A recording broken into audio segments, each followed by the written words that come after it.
Здраво на сите, тука е Дана и добродојавте во ново видео, нов девошнал од Евангелието на апостол Јован.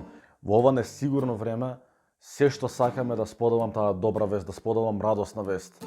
Надвор вестите кои што ги гледам, кога ќе уклучиме timemk.com.mk или другите портали или вести сите да уклучиме, се едно нема една радосна вест која што можеме да слушнеме. Па затоа на овие видеа целта ми е да споделам радосна вест, да споделам единствената и најуникатната радосна вест што постои, дека душите наши може да бидат спасени од смрт, бидејќи живееме во несигурно време каде сите се плашиме баш од смрт, и да бидат спасени нашите души, да продолжиме во вечен живот преку верата во Исус Христос. Тоа ми е целта на сите видеа, тоа ми е целта на ова видео.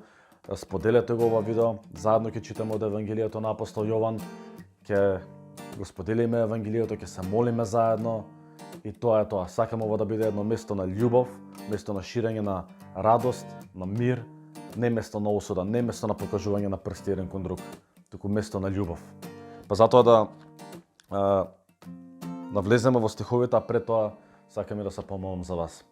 Господи Исусе Христе, ти благодарам за секој еден кој што се вклучува на ова видео. Господи, те молам ти допри ги нив, ти благослови ги нив, нивните фамилии, тргни од нив секаков страв во ова време на несигурност, во ова време каде што се сее страв, се шири страв, не знаеме што ќе биде утре, од ден на ден ситуацијата е неизвестна, но Господе, во тебе ни е сигурноста, во тебе ни е надежта дека ти се секогаш еден чекор испред настаните во светот. И ти знаеш што ќе се случи, дека ние во тебе сме сигурни. Затоа те молам, допри го секој еден кој што ќе го види ова видео и те молам ти даде им мир. И ти, Господе, пресретни ги нивните потреби. И обмекни им го нивното срце зборови преку мене на ова видео и слеј го Твоето слово длабоко во нивните срца. И ова го молам во името на Исус Христос. Амин. Ке читаме од 5-та глава од Евангелието по апостол Јован, ќе читаме цела глава, има 47 стихови, малку е подолга, па затоа ајде да се фрлиме да ги прочитаме. Вели: потоа имаше еден празник јудејски и се искачи Исус во Ерусалим, а во Ерусалим кај овчата порта има бања, по еврејски наречена Вицеда, со 5 тремови. Во нив лежеа мнозина болни, слепи, куци и сушени, кои чекуваа да се развижи водата. Зашто од време на време во бањата слегуваше ангел Господов и ја развижуваше водата. И кој прв ќе влезеше во придвижувањето на водата, оздравуваше од каква била болест да боледуваше. Имаше таму и еден човек кој боледуваше 38 години. Кога Исус го виде како лежи, знаејќи дека многу години боледува, му рече: сакаш ли да оздравиш? Болниот му одговори: да, Господи, само немам човек што ќе ме спушти во бањата кога ќе се развижи водата, додека јас да дојдам, друг слегува пред мене. Исус му рече: стани, земи ја постелката своја и оди си. И веднаш оздраве човекот, ја зеде постелката своја и одеше, а тој ден беше сабота. Заради тоа јудејците му рекоа на исцелениот: сабота и не треба да ја носи својата постелка. Но тој им одговори: оној што ме излекува ми рече: земи ја постелката своја и оди. А тие го прашаја: кој е човекот што ти рече: земи ја постелката своја и оди? Но исцелениот не знаеше кој е, зашто Исус се беше оддалечил, бидејќи на тоа место имаше многу народ. Подоцна Исус го сретна во храмот и му рече: ете, сега си здрав и не греши веќе, зара не те снајде нешто полошо. А човекот отиде и им кажа на јудејците дека Исус е оној што го излекувал. И затоа јудејците го гонеа Исус и сакаа да го убијат, затоа што тоа го вршеше во сабота. А Исус им одговараше: мојот Отец досега работи и јас работам. Затоа јудејците уште повеќе сакаа да го убијат, бидејќи не само што ја нарушуваше саботата, туку и Бога го нарекуваше свој Отец, правејќи се еднаков со Бога. А Исус им одговори на тоа и рече: вистина, вистина ви велам, синот не може да прави ништо сам од себе, ако не види што прави Отецот. Оно што го прави тој, тоа истото го прави и синот. Зашто Отецот го сака својот син и му покажува се што самиот прави и ќе му покаже дела поголеми од овие, за да се чудите вие. Зашто како што Отецот воскреснува мртви и ги оживува, така и синот ги оживува оние кои сака. Отецот не суди на никого, туку целиот суд му го предаде на синот. Та сите да го почитуваат синот, како што го почитуваат Отецот. Кој не го почитува синот, тој не го почитува ни Отецот кој го пратил. Вистина, вистина ви велам, кој го слуша словото мое и верува во оној кој ме пратил, има живот вечен и нема да дојде на суд, туку преминал од смрт во живот. Вистина, вистина ви зборувам, Иде часот и веќе е дојден кога мртвите ќе го слушнат гласот на Синот Божји и тие што ќе го чујат ќе оживеат. Зашто како што Отецот има живот во себе, така му даде и на Синот да има живот во себе и му даде власт да суди, зашто тој е Синот човечки. И не чудете се на ова, зашто иде часот кога сите кои се во гробовите ќе го чујат гласот на Синот Божји. И ќе излезат кои правеле добро ќе воскреснат за живот, а кои правеле зло ќе воскреснат за осудување. Јас ништо не можам да правам сам од себе. Како што слушам, така и судам. И мојот суд е праведен, зашто не ја барам мојата волја, туку волјата на Отецот кој ме прати. Ако јас сведочам сам за себе, сведоштвото мое нема да биде вистинито, но има друг што сведочи за мене. И знам дека е вистинито тоа сведоштво со кое тој сведочи за мене. Вие пративте гласници кај Јован и тој ви просведочи за вистината. Не дека јас примам сведоштво од човек, туку ова кажувам за да се спасите вие. Тој беше светило што гори и свети, а вие сакавте да се порадувате на неговата светлина за кратко време. Но јас имам поголемо сведоштво од Јовановото. Делата што ми ги даде Отецот да ги извршувам, самите тие дела што ги извршувам јас, сведочат за мене дека ме пратил Отецот. И Отецот кој ме прати, сам посведочи за мене. А вие ни гласот негов никогаш не сте го чуле, ниту лицето негово сте го виделе. И зборовите негови не се во вас, зашто не верувате во оној кој го пратил тој. Ги истражувате писмата, зашто вие мислите дека во нив имате живот вечен, а токму тие сведочат за мене. Но не сакавте да дојдете кај мене за да имате живот. Од луѓе слава не примам, но јас знам дека во себе љубов Божја немате. Јас дојдов во името на мојот Отец и не ме примате, а некој друг како дојде во своје име, него ќе го примете. Како можете вие да поверувате кога примате слава еден од друг, а славата што е од единиот Бог не ја барате? Немојте да мислите дека јас ќе ве обвинувам пред Отецот. Има кој да говори против вас, Мојсей, на кого вие се надевате. Зашто ако му бевте верувале на Мојсей, и мене ќе ми поверувавте, зашто тој пишуваше за мене. Ако пак на неговите напишани работи не поверувавте, како тогаш ќе им поверувате на моите зборови? Ова е 5-та глава од Евангелието на апостол Јован и сметам дека тука има повеќе длабоки пораки, ќе оставам овие стихови да ви зборуваат длабоко. И тоа што сакам јас, делот на кој што сакам јас да се фокусирам, освен тоа што од 19-тиот стих па натаму Јован ни кажува дека Исус е Бог, дека Исус сушност самиот тој е Бог. Ќе оставам тие зборови да се слеат во вашите срца дека Исус Христос е Господ. Јас сакам да се фокусирам на настанот пред тоа, односно на исцелението кое што Исус го врши на човекот кој што седи во бањата 38 години и чека да биде исцелен. Тој е неподвижен, не може да мрдне, му треба помош од друг. 38 години, замислете. 38 години ти да седиш на едно исто место и да чекаш некој друг да ти помогне, бидејќи самиот ти не можеш да се помогнеш.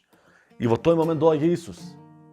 И Исус го исцелува, знаејќи дека не може сам да се помогне. После тоа гледаме дека религиозните луѓето кои што го познавале Словото, кои што го познавале Божјиот збор, се тие кои што му се спротивставуваат на Исус, тие кои што мислат дека го разбираат Божјото Слово, не го препознаваат.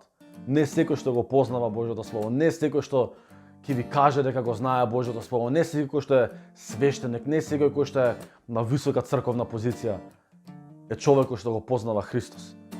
Многу често ќе можеме да видиме и од тие имаме примери и од реалниот живот, од секојдневниот живот, примери на луѓе кои што се спротивставуваат на Божјото Слово, на Исус, не знаејќи дека го прават тоа. И тоа го прават од незнаење. Не го прават бидејќи свесно самите сака да се спротивстават. Бидејќи самите веруваат дека тие се побожни. Но не ги следете нив, следете ги тие кои што се искрено на срце го следат Исус Христос. Таму е вистината, тоа е вистинскиот пат. Исус вели, јас сум патот, вистината и животот. Тој кој што искрено го следи Христос, него да го следите. И со него заедно да се поучувате, да се доближувате повеќе до живиот Бог. Но гледаме дека човекот 38 години, јас сметам дека ова е една мокна порака за Македонија, моментално денеска. Македонија 30 и кусур години чека некој да ја исцели, чека од таа транзиција да преде во една нормална хармонична средина. Овој свет толку многу години чека да преде во една хармонична утопија, ако можам да кажам. каде што се цели, нели, сите тие работи кон кои што целиме се кон тоа, евентуално. Беќе нема поента да целиме кон несовршена средина, која што е малку посовршена од оваа. Да, тоа е патот кој што го поминуваме, но крајната цел е нели да се биде совршена. Тоа нема да се случи овдека. И на Македонија нема да ја помогне Европска унија. На Македонија нема да ја помогне НАТО, нема да ја помогне никаква помош од надвор. Но тоа што ќе ја помогне Исус Христос. Исус знае дека на Македонија и треба помош. Исус знае дека на Македонија и треба помош. Се што треба овој народ да се тргне од тоа познавање на Словото кое што они го имаат низ црквите кај нас наоколу и да се посвети на познавањето на Исус Христос. Не на познавањето на црковните списи низ текот на овие 2 милениуми. Не врз познавањето, под наводници, па ќе кажам, на тоа дека некој друг човек треба да прима слава. Не во познавањето на тоа дека треба да се прават некакви обреди. Човекот не направи ништо. Човекот само ја призна својата потреба дека некој треба да му помогне и се најде на правото место во правото време. Тогаш Исус дојде да му помогне.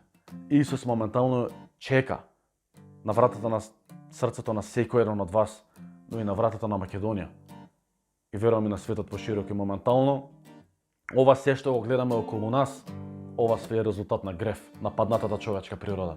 Се што ќе отвориме на вести денеска и ќе видиме е резултат на гревот со кој што се соочува човекот. Не е ништо друго. Станува збор за болест која што се нарекува грев. И има единствен лек за таа болест, а тоа е Исус Христос. Јас ќе бидам лицемер, хипокрит, доколку го имам лекот за рака, не ви го кажам. Јас го немам лекот за рак, но го имам лекот за душевната болест, за духовната болест која што се нарекува грев, а тоа е Исус Христос. И верувам дека колку години да чекаме ние, никогаш не е касно. Апсолутно никогаш не е касно. Се што треба да направиме да ги свртиме нашите срца, ама директно кон Исус Христос, не преку други патишта. Директно кон Исус Христос отворена ни е вратата. Не преку ритуали, не преку икони, не преку свештеници, не преку отци, пастори и така натаму. Директно го имаме отворено патот ние преку нашата лична вера во Исус Христос, бидејќи на крајот на овој живот сите лично ќе застанеме пред живиот Бог.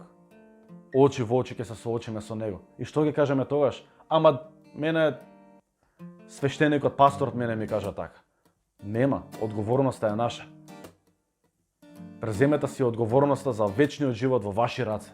Не ја оставајте на друг човек. Влезете во Словото, навлезете во Божјото присуство. Исус ве чека. И си речеш, добро, како можам тоа да го направам?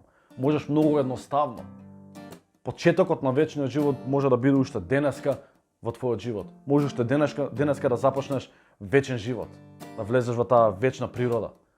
А тоа е преку предавањето на твоето срце, покаянието и верувањето во Исус Христос.